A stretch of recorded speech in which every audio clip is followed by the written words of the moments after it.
Assalamu alaikum wa rahmatullahi wa barakatuh, mes frères et mes sœurs, j'espère que vous allez bien, j'espère que vous êtes au top du top. Hafidhakumullah, Aïd Mubarak, je m'excuse avec du retard. Taqabbalallah minna wa minkum. 400 millième vidéo TPD, mes frères et mes sœurs, j'en peux plus. Ah ouais, ça y est, c'était la fin, ça a sonné l'heure du TPD, il fallait que je sorte la voiture. Du coup, direction Tlemcen, Soukahras, la misère, ah, j'en pouvais plus, hein, franchement. La vérité, je sais pas si je vais patienter longtemps avec les sorties de véhicules, hein. Donc je réexplique, moi j'ai une voiture française, je vous réexplique pour la 500 milliardième fois. J'ai une voiture française, donc tous les 3 mois ou 6 mois, ou même un mois, je dois sortir la voiture de l'Algérie.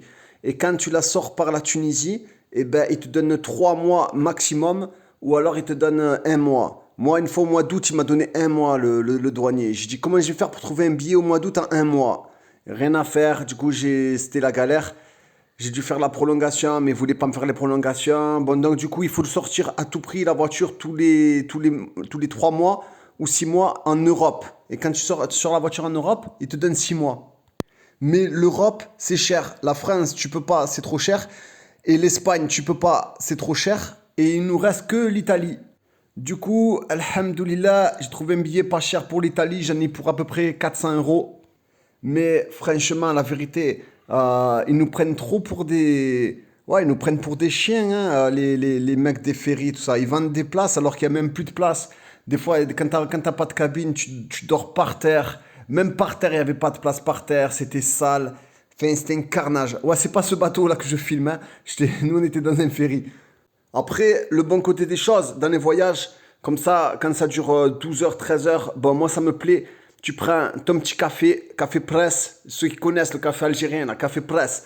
Oh, c'est du pétrole dedans. Tu as l'impression que tu bois du pétrole. Une petite canette de Red Bull, bien. Et après, voilà, tu fais tous les villages, tu visites tout le fin fond de l'Algérie, le fin fond de la Tunisie. Moi, faut savoir que, voilà, je vous le dis, maintenant, je suis amoureux de l'Algérie. J'aime trop l'Algérie, j'aime trop le peuple algérien. Vous allez comprendre pourquoi j'aime trop ce peuple. Et pour moi, c'est mon peuple préféré. Pour moi, hein, personnellement, pour moi, c'est peuple numéro un. Je l'aime trop. Et j'ai raison. Allahu A'lam, j'ai raison. Parce que quand tu visites, par exemple, même tu vas au fin fond à Soukahras, tu vois, les gens, ils sont bien habillés, c'est préservé.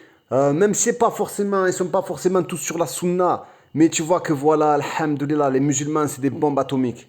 Et ouais, pourquoi je te dis ça? Parce que à peine je monte dans le bateau, Fada, je vois les Italiens là, comment ils s'appellent, les mecs du bateau, ah, ils cherchent trop la bagarre. Subhanallah, ils cherchent la bagarre et tout. Tu vois que dès qu'ils te voient, ils te regardent de travers comme ça, entre eux, ils se mentent les uns les autres, ils essayent de t'humilier, tu vois, c'est un peuple mauvais, c'est un peuple dégueulasse, comme le peuple de France. Ils me dégoûtent, ils sont agressifs, ils ont le mauvais doute quand ils te regardent comme ça avec le mauvais doute. Mais comme c'est des tapettes et que c'est des gros lâches, comme c'est des lâches, ils viennent pas face à face, comme ça, ils attendent qu'il y ait du monde et tout, pour tchatcher, tout, comme ça et tout. Il y en avait un fada, il s'y croyait trop. Il faisait hala, il nous parlait mal et tout. D'un coup, voilà, il est tombé sur un Tunisien. Le Tunisien, il s'est emboucané avec lui. Oh, pauvre, il a fait le canard tout le reste du voyage après. Comme quoi, tu as vu, nous, on est bien, on dit rien. Tu vois, franchement, alhamdoulilah, les musulmans, c'est les meilleurs. Et les koufars, c'est la pire créature de la terre. Parce que même quand il faisait le mesquin et tout, moi je lui ai même pas sauté dessus. Même quand il était à terre, voilà, comportement du musulman, je l'ai même pas écrasé. Tu vois, je l'ai même pas écrasé alors qu'il méritait. Ah, il me dégoûte. Et ouais, les Italiens là, les Italiens ils viennent comme ça, ils cherchent la bagarre et tout. Et tu vois que c'est pas des hommes. Tu vois que c'est pas des hommes. Tu vois que tête à tête, il y aura plus personne. S'il y a pas leurs potes et tout, il y a des gangs. Ah, ils me dégoûtent. Et les Français, c'est pareil, c'est pareil. Mes frères, c'est pour ça. Voilà, quand moi, je suis resté un jour là-bas, je suis tombé bas. Je me suis dit, subhanallah, j'avais fait la hijra, j'étais bien, j'étais avec un bon peuple. Et pourtant, le peuple algérien me faisait serrer. Hein. Quand tu vas à la boulangerie, le mec, il touche toutes les baguettes avec la main. Tu as envie de péter les plombs. Des fois, tu arrives à la mosquée, tu as des reniflements ou des raclements de gorge au fajr. Tu as envie de tout casser dans la mosquée. Tu as envie de péter les plombs. Mais en fait, tu t'aperçois que ce que tu n'aimes pas, tu as vu chez le peuple algérien, c'est un micro détail par rapport à la pourriture des peuples de Koufar. Que eux, vraiment, par contre, peut-être eux, ils vont avoir le bon comportement. Ils vont avoir le bon comportement, style, ils vont arriver à l'heure, ils vont faire leur travail correctement et tout comme ça. Mais en fait, ça, nous, on peut être capable d'arriver à l'heure et de faire un travail correctement. Mais vraiment, les koufars, tu vois vraiment dans leurs yeux qu'ils sont mauvais, que c'est des mauvaises personnes. C'est un peuple mauvais. Et ils le savent, ils le sentent que c'est des pourritures. Et dès qu'ils te voient, il y a des chayatines qui les excitent furieusement. Et ils font tout pour te provoquer. Ils veulent te provoquer. Mais comme ils sont trop lâches et que c'est des faibles, vous le voyez à la télé, sur BFM, sur les trucs et tout, comme c'est des gros lâches, comme c'est des grosses pourritures. C'est les Zemmour, les machins, comment il s'appelle, l'autre chien, là, comment il s'appelle, je sais plus, un Égyptien, là, qui s'y croit, là, je me rappelle plus. Bon, je vais pas insulter, Allah Moustaran. Je sais pas qui c'est qui écoute, je vais pas les insulter, mais bon, toutes les Pascal Pro, toute la Kholda, tu vois que tête à tête, il y aura jamais personne. Tu le sens.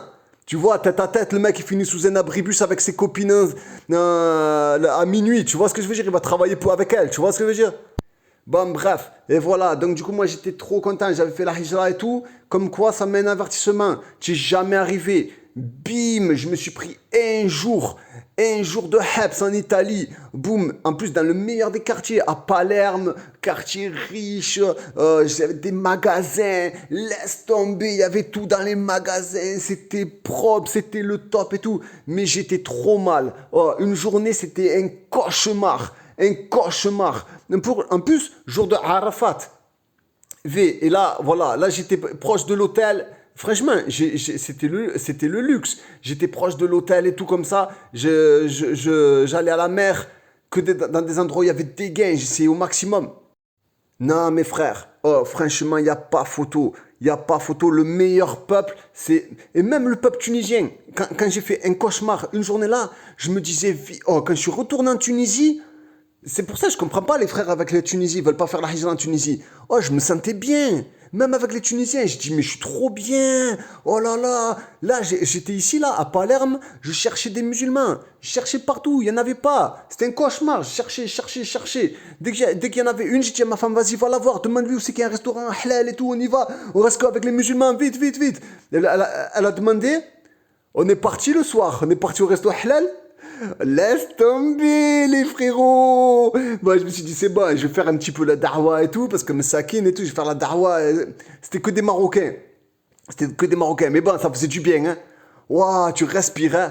J'ai essayé de leur faire la da'wa à mon niveau. Mais ouais, je m'adresse aux prédicateurs là. S'il y a des prédicateurs italiens, il y a beaucoup de travail à faire en Italie les frères hein. Si vous êtes chaud, si vous êtes bouillant. Mais il faut vraiment avoir un gros niveau. Hein. Ceux qui sont prédicateurs italiens, il faut vraiment qu'ils aillent là-bas parce que c'est un carnage. Il n'y a rien. Hein. C'est une terre déserte. C'est une terre vierge d'islam là-bas. Ouais, et aussi à tous ceux qui me disent ouais, toi tu es trop dur, tu sais pas parler au koufar, tu sais pas ta. Mais quand même, je tiens à signaler parce qu'il faut être juste. Et nous les musulmans, on a cette particularité par rapport au koufar d'avoir la justice. C'est qu'il y a eu trois personnes italiennes, des koufars, qui ont été correctes avec moi. Dont une grand-mère avec sa petite fille qui m'ont fait un cadeau. Donc je préfère dire les choses, je dis la vérité. C'est vrai que je les détesterai toujours pour Allah, mais il y a une grand-mère qui est venue, trop gentille, qu'Allah la guide, elle et sa petite fille, et elle est venue, elle m'a fait un cadeau à la caisse. Mais voilà, c'est toujours pareil les frères, elle m'a fait un cadeau. Et après, elle a voulu me serrer la main devant toute la caisse et devant tout le monde. Et moi, j'ai dit non, je touche pas les femmes et tout, je touche pas les femmes. Et après, elle a reculé comme ça, mais elle m'a fait un sourire et tout. Elle me fait trop de la peine. Qu'Allah la récompense et qu'Allah la guide, cette dame. Et même à la caisse, il y a un ou deux caissiers qui ont été gentils avec moi. Il y en a un ou deux, je dis la vérité, voilà, je dis la vérité. Il y a un ou deux caissiers, des koufars, qui ont été gentils. Donc ceux qui disent que je sais pas parler aux koufars, non. Quand je vous dis que c'est des pourritures, c'est que c'est réellement des pourritures. Parce que les vrais, les gentils, moi, j'ai aucun problème avec eux. Et des fois, j'arrive même à avoir des conversations, Inch'Allah, en toute modestie, assez pertinentes. Du coup, voilà, après, donc j'ai fait le retour et clairement, je dis, mes frères, comment on peut vivre avec un peuple comme ça? Et je me mets dans le lot, hein. Moi, je me sens pas à l'abri de la hijra, muhajir et tout. Regarde, il y a 2 jours, il y a un jour, eh ben, j'y étais, hein. J'étais avec ces animaux là-bas, hein. J'y étais, donc je me sens pas à l'abri, je suis comme vous, on est pareil. Il y a pas de, oh, regardez, moi j'ai fait la hijra. Non, non, 2 ans après, bim, je me suis tapé une journée là-bas avec les animaux. Même si le zoo m'est 1000 fois préférable. J'aurais préféré aller au zoo qu'en Italie. Ou en France, ou en Espagne, ou ailleurs. Bref, en fait, on ne peut pas vivre avec ce peuple. Parce que même avec les gentils, ils n'ont pas la culture de la vérité et de la justice. Même les gentils. Donc, qu'Allah les guide, les gentils. De toute façon, il y en a plein qui vont être guidés. Ça, c'est sûr et certain. Il y en a encore plein, des milliers, des millions, Inch'Allah, qui vont être guidés. Mais nous, voilà, ça, c'était mon lit dans le bateau. Mon petit lit, j'avais fait des trucs, n'importe quoi. Dès que le bateau est parti, le vent, il a tout cassé. C'était n'importe quoi. Allah al-Musta'an. Du coup, voilà, on n'avait pas de place. On était comme des chiens par terre, on n'avait pas de place. Je m'étais fait le petit coin cuisine, le petit coin salon. Regarde, machallah, là, petit coin oreiller, tranquillou, avec ma femme et tout, on était bien. Ouais, et après, Fada, quand on est rentré, voilà, petit coin cuisine. Quand on est rentré, oh, comme j'étais bien, Fada, avec les douaniers algériens. J'arrive à la douane, ils étaient pas en train d'égorger le mouton à la douane, en Algérie, à la frontière. Allahu Akbar. Ah ouais, imagine le changement, Fada. Je passe la frontière tunisienne. Bon, déjà, ils étaient trop gentils, même les douaniers tunisiens. Ah ouais, tu sais, je suis trop content de retrouver des musulmans, ça fait trop plaisir. Ils te disent Aïd Moubarak. Bah, même si dans le bateau, les Tunisiens, franchement, il y en a, ils m'ont choqué. Hein. Voilà, je vous dis la vérité. Il y en a, ils commencent à péter les bières et tout devant toi. J'ai halluciné. J'ai vu une mamie, Fada, Gilbab, commence pas à péter la cigarette. Ça soit à côté de moi, commence à péter la cigarette et tout. J'ai dit, Allah al-Mustaran, mes frères tunisiens. Beaucoup de travail, mes frères tunisiens. Mais bon, c'est rien, c'est rien. Ils sont tellement meilleurs. Tellement meilleurs que les koufars, subhanallah.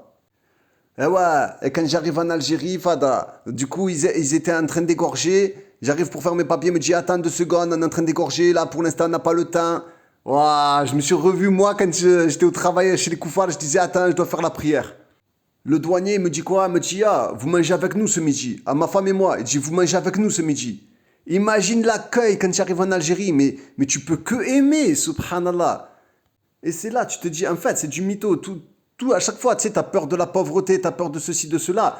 Mais les savants, tu sais, quand ils disent même tu manges de l'herbe, c'est mieux dans un pays musulman que tu restes une journée dans les pays de Kouf. Je l'ai subi, je l'ai senti ça. Je l'ai senti.